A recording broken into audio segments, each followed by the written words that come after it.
Today's webinar is entitled Socializing in the New Normal, and we have a panel of expert staff members from multiple buildings who've worked together to put this presentation for you. Today we have with us Kelly Whitney Rivera, our District Director of Guidance, Karen Cooney, School Counselor from South. Morning. Pat Cicchetti, School Counselor from Central. Morning. Jennifer Shidman, School Psychologist from South. And Sumitra Bruce, Art Teacher from North. Morning. The format of this forum is a webinar. Our presenters will speak to you and you will see their faces, but they cannot see or hear you. We have enabled the chat feature so that you can communicate any questions to them. We ask that you utilize this feature appropriately and related to the content of the webinar. We know that you might have questions regarding reopening or the upcoming school year that are not related to the topic of socializing in the new normal.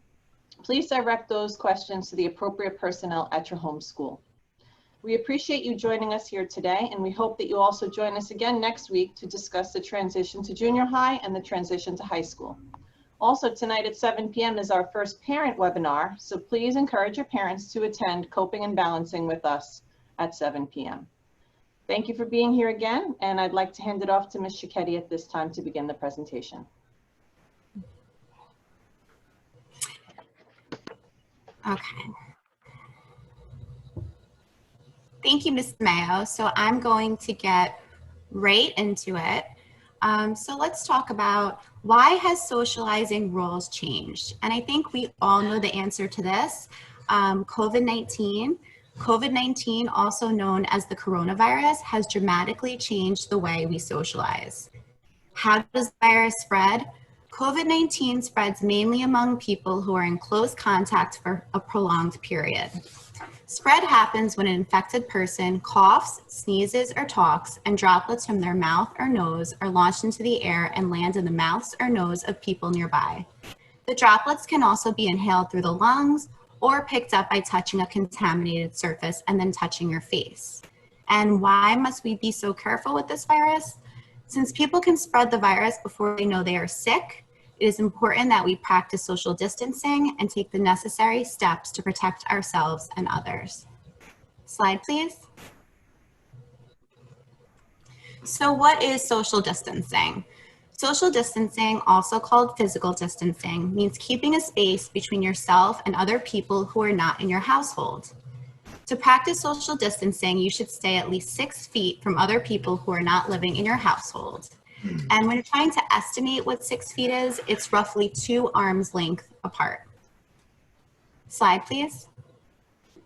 So now we're going to talk about some tips for staying safe while socializing. The first one we just spoke about, use social distancing. So again, staying 6 feet apart from people not in your household. Stay home if sick. Even if you don't think you have COVID, but you all of a sudden wake up with a scratchy throat or a headache, be extra cautious, stay home. One thing to remember is that COVID-19 symptoms seem to be different depending on the person. A lot of people think it has to be a cough or fever, but that's not always the case. So again, if you don't feel well, stay home.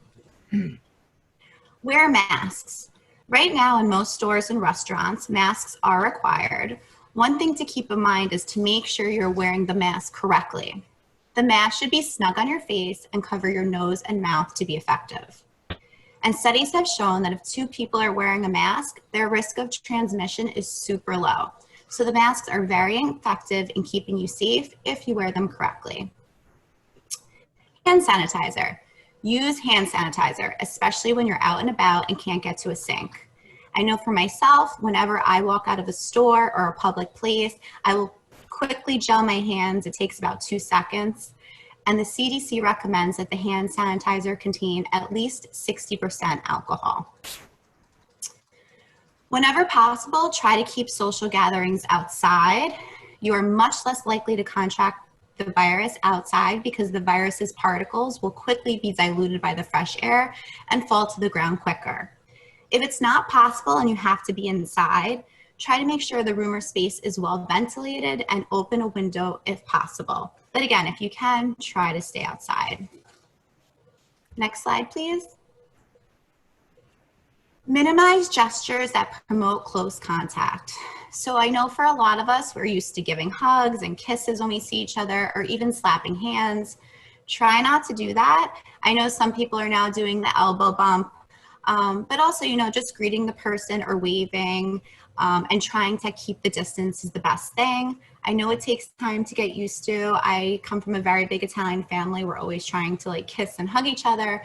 But just remember, it's really important to try to keep the distance. Wash hands with soap and water. When you wash your hands, you want to do it for at least 20 seconds when you arrive home. And really try to make hand washing part of your routine. The second I walk into my house, myself, and I have a 2.5-year-old son, we wash our hands right away. And a little trick is to sing the happy birthday song, and that's 20 seconds. Try not to share items or equipment. If you must, clean and disinfect them before each use. If you absolutely have to give someone a pen or a pencil, just make sure you quickly wipe it down before, getting it back, because it's a super easy way to share germs, and you really want to avoid that. If you must go to a store or gathering, try to arrive early or at off-peak times to avoid crowding and congested areas. So for example, when I go to the supermarket, I usually go an hour before it closes, just because there's a lot less people, the parking lot is empty, and I can get in and out quickly without being close to too many people. So just keep that in mind. Slide, please. So just some things to consider when you're socializing. Right now, New York State has developed phases of reopening. Currently, we are in phase 4. State officials carefully make determinations about what can be open and what guidelines we should follow based on the infection rate of our region. Stay up to date on these regulations and what precautions to follow at www.governor.newyork.gov. Also, if you are thinking of traveling to different parts of New York, you can look up their infection rate and kind of get an idea of how they're doing. So it's a very informative website. If you're unsure about attending like a restaurant or a store or an event, check their website, check their social media, or call to see if they have updated information on how they're following COVID-19 guidelines. I know for myself, I wanted to go out to eat. I called the restaurant. I asked if they had outdoor seating. I asked if, is the wait staff wearing masks? And they were able to kind of share what they're doing to stay safe. So that, was very helpful.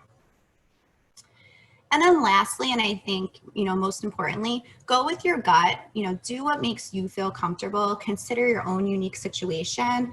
Everyone has a different level of comfort. I know for myself, I have family members who are still like not really leaving the house. And then I have others who feel comfortable at outdoor events. It's really a personal decision between you and your family about the level that you socialize. And what you should also consider is, your own personal situation. Are you high at risk? Do you live with someone who is high risk? If that's the case, you may be a little more hesitant to socialize, and that's okay. You shouldn't feel any pressure from others, and you should really do what makes you feel comfortable and safe. And with that, I'm going to pass it on to Ms. Shinman. Thank you, Ms. Shiketti. So all of that information is just, you're providing for us. It's helping us communicate and socialize in this new normal.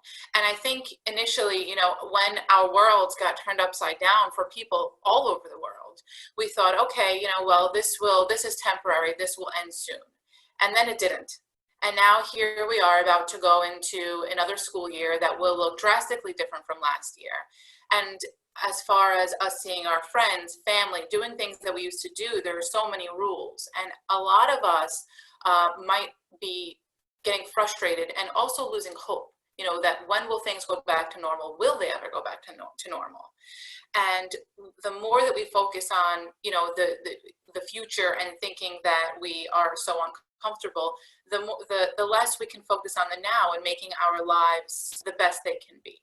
And so when thinking about just losing hope, it reminded me of a concept in psychology that is really used to treat depression a lot, and it's called behavioral activation. And you see a Nike sign there, and the Nike logo is just do it. So that, in a nutshell, is really what behavioral activation is. When we think about things like homework or cleaning our room or doing projects or washing dishes, we're really not so motivated to do them, but we do them anyway, and we probably feel accomplished afterwards, or at least happy that they're done. But when we start to lose hope, we also stop doing the things that we've once enjoyed. Things like taking a call from a friend. Maybe if you've used the house party app, you're kind of sitting out on a few of those house parties, going out safely while socially distancing, going for a walk or exercising. So things that you once enjoyed, you stop doing them too because you're losing hope and motivation. Well, behavioral activation, the science behind that is that because the way we think, feel, and behave is all connected, that we should not wait for the motivation. Just do it. Just go for that walk, call that friend, meet that friend in the park, because once we do the behavior that we are not motivated to do, the motivation will come. And that's exactly right. It's especially true for things like exercising, because when we exercise, our natural brain chemicals of endorphins start to kind of flow and fire, and we start to feel better as well. So even if you don't feel motivated, see if you can do it anyway. You will very likely feel a lot better and more motivated for the next thing. Thinking about our new norm also got me thinking about Dr. Viktor Frankl. He was an Austrian neurologist and psychiatrist who lived during the time of the Holocaust, and he was separated from his wife. He spent many years in some of the most tough concentration camps, and he survived. And during his time in the camps under horrible conditions, he really focused and really studied who survived and who didn't under the same very difficult conditions. And what he saw was that the people that didn't lose hope, that were able to still find meaning in their lives or in their life in the future, those are the people that survived. When he came out of the concentration camps at the end of World War II, he kind of put together his therapy called logotherapy, which literally means healing through meaning. And what he found was that when people are able to do three things, or when he worked with them on figuring out these three things, they were able to live more hopeful, meaningful lives. So the first thing is people can live more meaningful lives by creating a work or accomplishing some task, whether that's homework, whether that's cooking something, an art project, completing a walk, doing anything. Use your imagination by doing something and putting your all into it. He found that people do better. The second thing is experience something fully or loving somebody. So think about whether you have a partner or very good friends or your family, really, being with them in those moments. Experiencing something fully can be if you are on a walk, and you happen to be passing by the same sunset that you pass by every day. Stop, be mindful, pay attention to what's happening within you, within your body, and really all around you, and take it in and experience it fully. The last point, really, to me, I think one of the most important points, is the attitude that you adopt toward suffering and toward difficult times. So it's really, we're all experiencing, different levels of difficulty during this time. And again, it's unavoidable. And so the attitude that we adopt, the way that we think about what's going on, what we choose to focus on, rather than focus on what's going to happen in 3 weeks, what's happening right now, and what can I do to make my day just a little bit better. So it's kind of like finding the silver lining in things, or just gaining some perspective, that we really, a lot of us are going through the same thing. How can we make it better for ourselves and for each other? And that's Viktor Frankl. So before we talk about socializing really in this new norm, I think it's important that we talk about socializing in general, maintaining relationships, and dealing with conflict. So many of us are so overwhelmed. Emotions are at an all-time high. And a lot of the time when we feel most frustrated or scared or sad, we take it out on the ones we love, or our kind of if we look at our emotions or us getting overwhelmed as a bucket, our buckets are full, and we really, it's very easy for them to overflow, or for us to kind of, blow up, or not be as kind as we normally would be to those we love. So let's just review how to make sure that we maintain relationships with people that we care about, or really start new relationships. So remember this acronym. It's GIVE: be gentle, act interested, validate, and use an easy manner. And I'll go into each one. So by being gentle in your interactions with people, it's important to be as nice as you can and respectful, even if you don't agree with what the person is saying, to not attack, use threats, or make judgments, and be aware of your tone of voice. It's important that you act interested in what the other person is saying, and not interrupt or make faces, and maintain good eye contact. So I think this one is really important. Right now in our world, there are so many debates happening, a lot of really important things happening. And when we are talking to other people about something that we feel passionate about, a lot of us tend to just wait until the other person is done talking, because we know what we want to say next. And by doing that, we don't hear what the other person is saying, because we're just waiting. See if you can take a breath, listen to what the other person is saying. It might also change your opinion what you say next. Validate. So validating just means understanding another person's feelings without judging them. So even if you disagree or don't feel the same way as somebody else, you still acknowledge their feelings. So if someone has a fight with a friend, you may not feel as strongly as that person. You might feel angry, and the other person might feel sad, and that's okay. So you can say something like, I understand that you feel sad, even though I may not feel that way in that situation. And the last one is using an easy manner. So this is kind of just like your body language, also your tone. And it reminds me of scary movies. I love scary movies, and I've seen many different villains over the years, or the bad guy. And I think, which one am I more scared of? So are you more scared of the villain that is kind of cool, calm, and collected, like a Michael Myers from Halloween, who has a goal, he's calm, and he's kind of just walking, he's not even running? Or are you more scared of the villain that is just kind of hysterical and all over the place? And I think most of us are scared of the villain that is just kind of cool, calm, and collected, because that villain has a goal, and they are going to meet their goal. So I think that's also an important thing to remember when it comes to communication. And one of the most important kind of formulas when it comes to communicating with others, especially during conflict, is I statements. So it's I feel blank when blank. I feel followed by an emotion word, whether it's angry, worried, nervous, happy, whatever it is. I feel blank when the explanation. So the specific event or another person's behavior. I felt angry when you yelled at me. So let's practice.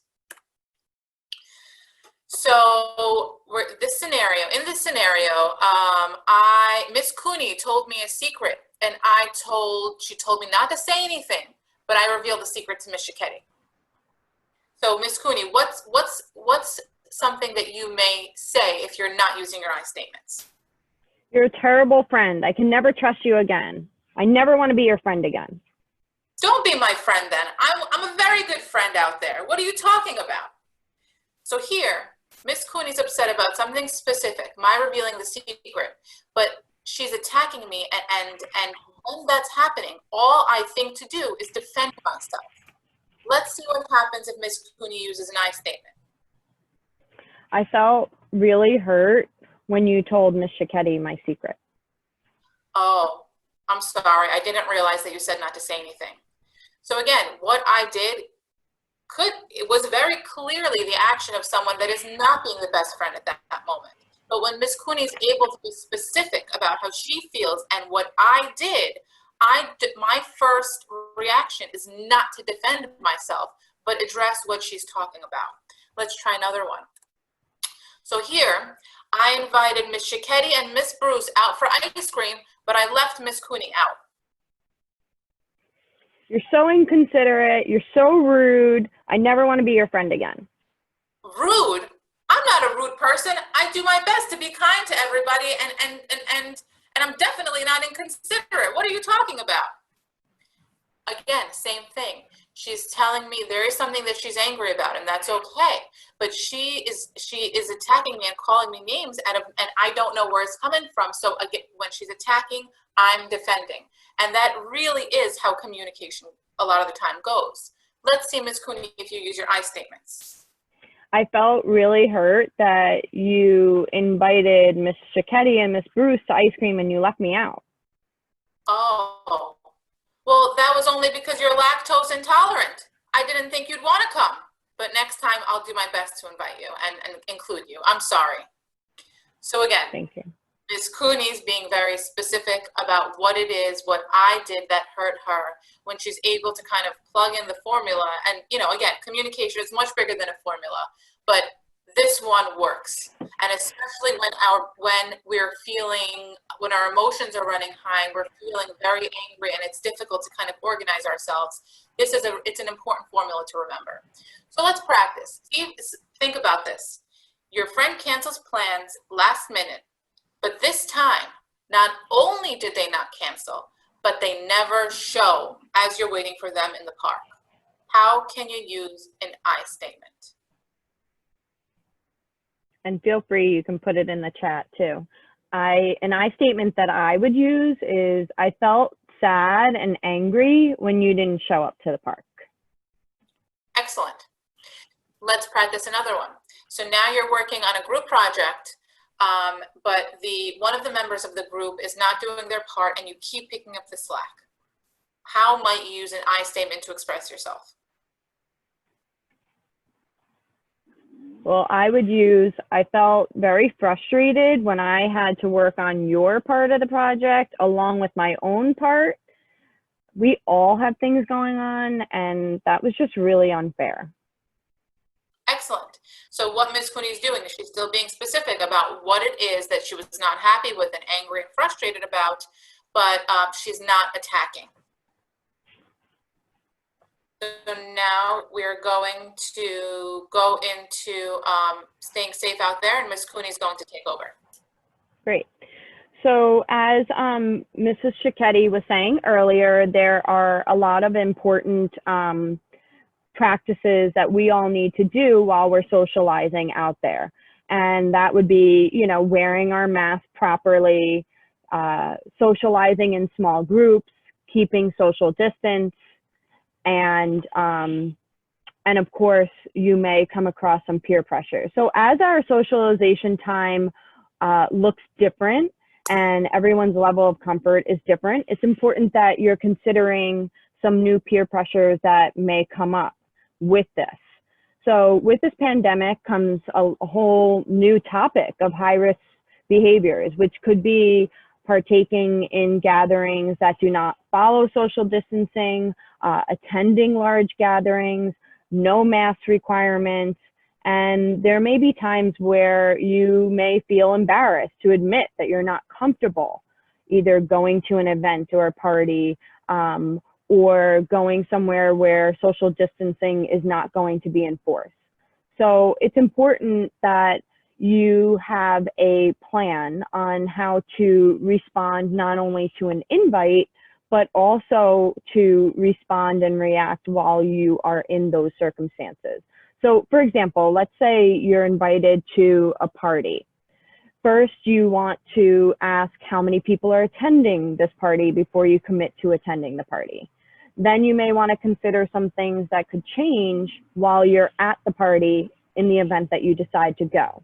So let's say, you know, you call your friend says there's only 6 of us attending, you decide to go to the party, and all of a sudden things kind of shift once you get there. So perhaps maybe more people show up to the party.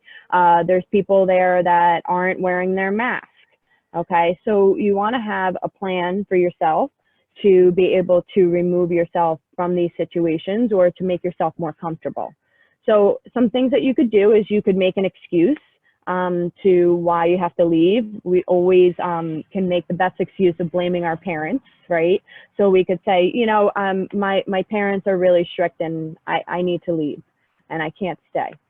Another response could be that you create distance in the circumstances that you're in, and also make sure that your own mask is on properly, covering your nose and mouth.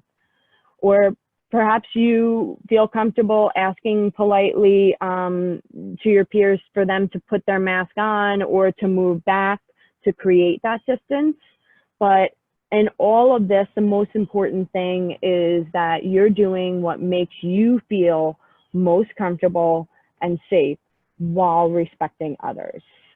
So just remember that when you feel perhaps that you're the odd person out, you know, in speaking up, just remember that there are probably many others who are thinking the same thing and they have the same concerns in that moment. So going back to what Dr. Shimon was saying in terms of your communication with the GIVE acronym, you don't need to yell and scream, okay? It's just a simple, polite, you know, express your concerns, and you can be heard much better by your peers in that situation. And of course, if you don't feel comfortable, the best thing you can do is then to remove yourself from those situations. So the next side is going to be, we have staying safe inside. So what we're thinking about is, where do we socialize, right? So before the shutdown happened, a lot of your socialization was through social media, like text and Snapchat and Instagram, right? And now that we are home, I would say probably about 100% of your communication and your socialization is really through your text messages and your Snapchats and your Instagram posts. So as you are navigating through some of those apps that you are very familiar with and you're home, there's a lot more apps that are popping up. You know, you're getting exposed to more means of communication, such as like House Party. I know for me, you know, to communicate with my friends, I didn't know about House Party. I never used Zoom before this. So, you know, there's a lot of different apps that we're exploring, and comes that is some vulnerability while we're exploring these new apps, you know, that we're not sure of what they are and what they consist of. So be sure that you are paying attention to who you're talking to. You want to avoid being in a catfish situation. We all know that show Catfish, where, you know, people are talking to people that aren't who they think they are. And so it's important that when you're socializing, that you're socializing with a friend or a friend of a friend or family members, and that you're always practicing you know, positive social media use through this. And just be sure that while you're utilizing some of these new apps, that they are trusted apps, they're reputable sites. You don't want to be using anything that could be unsafe. And never share any personal information online, okay? So you want to be sure that should you be in a situation where you do have to share information online, make sure that you're checking with a parent before you do that. Make sure that the site is a reputable site, a trusted site, before you answer any online questions. Dr. Shimon? Sure. So one of the other big things is that so much of our communication is nonverbal. Sometimes even more, a greater percentage of what we say without using words. And I think about even now, if I'm walking outside with my mask on and I see a neighbor or someone that I know, typically I would just smile, but they can no longer see my face. So there's so much more that we do, you know, that we have to use our words to say, whether that's in person or on social media or on our text. So it's important that because there's no ability to use body language, it's also difficult to read between the lines. You know, when we think about texting with someone and, you know, we write this whole big paragraph and then they respond, K. What does that mean? And that is the dreaded K. Are they mad? Do they agree? What does this mean? And so we really set ourselves up for trouble when we start to interpret what someone else means. And a lot of the time it happens both ways. And so it's important to kind of say what you mean and mean what you say, and don't try to interpret someone else. So even something as simple as an emoji. So that emoji where someone's crying, I use that when I'm laughing hysterically. So I'll write that one. So be careful not to judge, not to interpret. And if you're not clear about something, focus on what the words were rather than reading between them, and follow up with the person. Ask them what they meant by that. So going back to some internet hygiene, as we have really gone into a virtual world, and we will continue to live in this virtual world for some foreseeable future, it's important that we think about what's put out on social media or in the virtual world.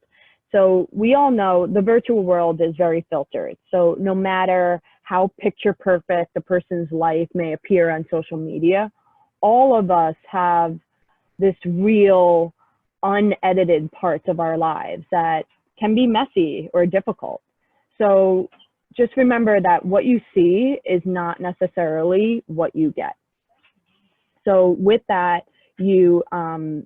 comes a lot of fake news. So you want to be sure that you are aware of different fake news and clickbait.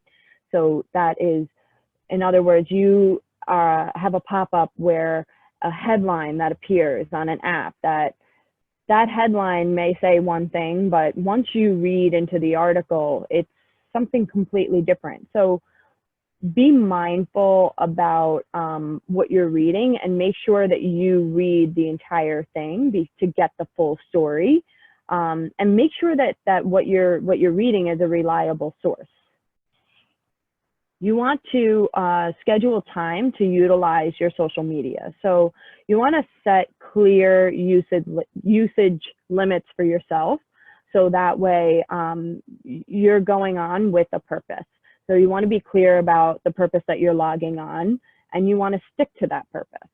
So in other words, you want to use social media purposefully. Using other people's posts as motivation instead of a comparison. For example, let's say I see someone posting about a workout competition on their social media account. So instead of like getting down on myself because I hadn't been working out, or, you know, that's maybe something that I wanted to do, and instead I've kind of, you know, been eating maybe a little bit more, I don't want to compare myself to that post that I'm seeing on social media. And instead, maybe this could be an opportunity for me to motivate myself to pursue maybe some things that I wanted to do, or maybe I wanted to, you know, join, you know, a workout group, or an art group, or a music group, whatever it may be. So just be sure that when you're utilizing social media and you're looking at other people's posts, that you try and use it as a place to get inspired instead of getting jealous. We always want to think before we post. So take a moment to pause before you hit that post button. So really think about what it is that you're posting, how that can reflect on you, how that can perhaps reflect on your family or your friends, or what it could mean to somebody else by you posting what you're posting. So just think about what you're sharing and really refrain from sharing any inappropriate things. And of course, you always want to put your mental health first. So be kind to yourself online and offline. Resist the urge to stay plugged in around the clock. There's definitely studies where, you know, students and people who are spending a lot of time on social media can sometimes impact their, you know, them being anxious or depressed because they're looking at, again, that filtered virtual world. So there's plenty of other ways to socialize through these times safely. So one of those ways is definitely through the arts. So I'm going to turn this over to Mrs. Bruce, who will talk to you more about socializing through art.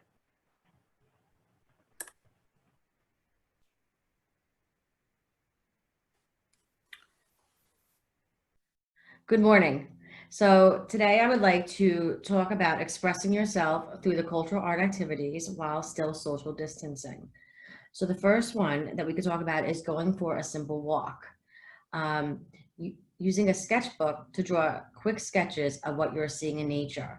So a sketchbook can be anything. It doesn't have to be something that you go and purchase. It could be a whole bunch of little pieces of paper that you could put together with a stapler or anything that you want, using a simple number 2 pencil also. When you're going for that walk, you want to make sure that you are looking at the beautiful nature that is surrounding you.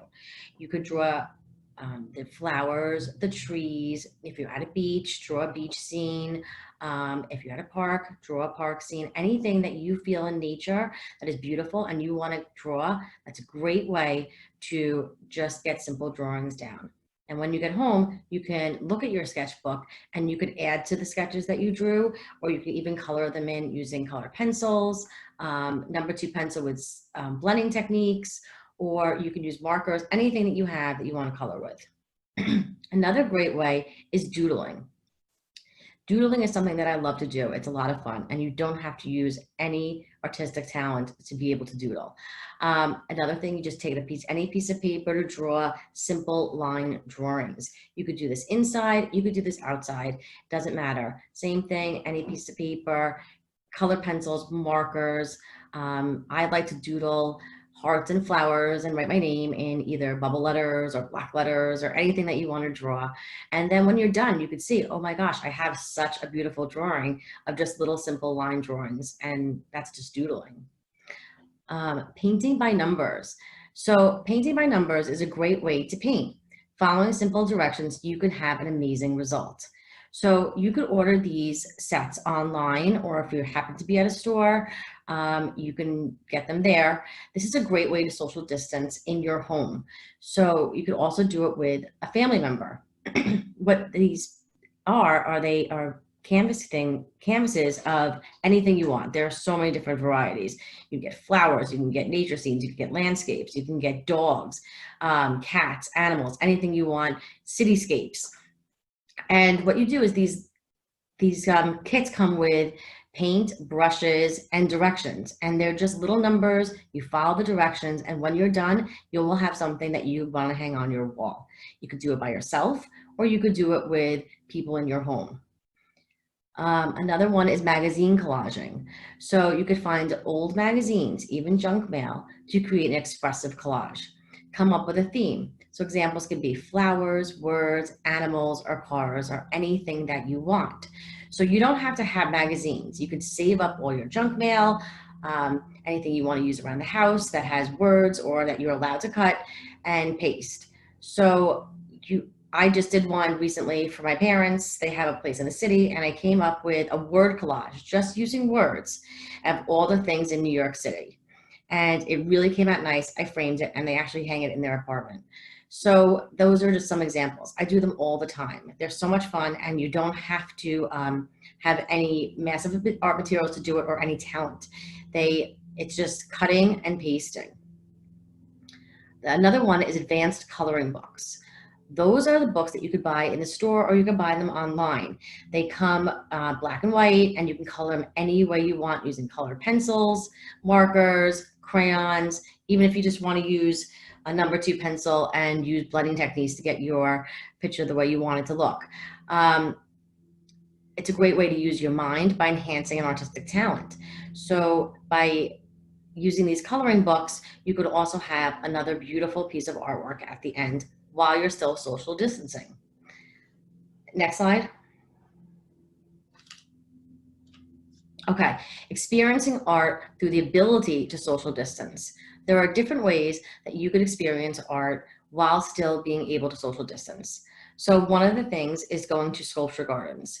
Going to a sculpture garden is a great way to see art and be outside. There are two that I have been to, which I'm going to recommend, which is the Nassau County Museum of Art in Roslyn and the Old Westbury Gardens in Old Westbury. So these have metal and stone sculptures in them, and it's a great way to see life-size artwork while being able to walk around in nature. You could also bring your sketchbooks, draw what you see. You could bring a picnic. You could sit outside. You can make it a really beautiful day for you and your family, or just you by yourself. It's a great way to social distance while seeing art outside. Another one is going to a park. So there are two that I'm going to recommend, which is the Japanese Stroll Garden in Mill Neck. That has Japanese footbridges, ponds, all of these hanging trees that have beautiful flowers. You could sit in that park and bring your sketchbook again. And it's just an amazing way. You feel like you're in a piece of artwork yourself when you're there. Also, you have the Valley Stream State Park, which has an amazing pond in it. And you could sit there at your bench, again, with your sketchbook if you want, just taking in the beautiful sights. You could take a walk in there. You could just even take pictures and then go home and sketch them if you want. And great way to social distance and see art. The last one I'm going to recommend are the fine art museums. So museums are, some of them are open, some of them are not, but some people don't feel comfortable going to the museums. So one way to see museums is to actually go through these gallery walks on the museum's websites. So the Metropolitan Museum of Art is a great way to see their permanent collection. They have Van Goghs, they have Monets, they have Renaissance. They even have some sculptures that you could see. And what you do is you go to the www.metmuseum.org. You could see their permanent collection. Maybe they'll have a gallery walk of a new gallery that they have up. It changes sometimes month by month or every couple of months. The MoMA, which is the Museum of Modern Art, is another one you could see. You could see from an Andy Warhol to a Keith Haring to even the Starry Night of Vincent van Gogh. Sometimes it's there. So you go to www.moma.org.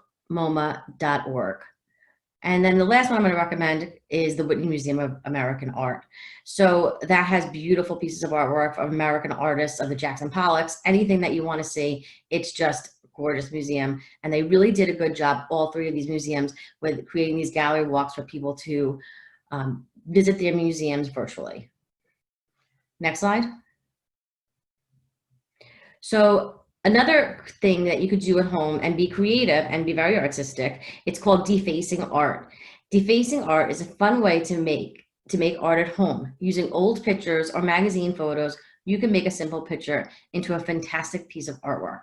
So what you do is you could either take something from a magazine or even a photo that you have at home of your family, your friends, your dog, anything, and you can make it look like you made it on the computer using Photoshop, but you're really hand painting it.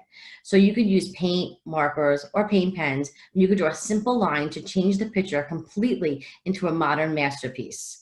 So these pictures here are very simple. They're from magazines, and what you do is you just take those and you can use any colors you want. You can add things to it. So the first one is just simple lines, and the ability to change a picture is just amazing on how you could do this. The next one you could add to the mask here, and you could add flowers. So you could add things to it, and then you can even combine them into one. So now it looks like it's something that you did on a computer when really you did a beautiful hand piece of artwork. Great way to social distance and be able to be creative at the same time. So if you have any questions, you could ask in the chat box and we can answer them for you. But thank you.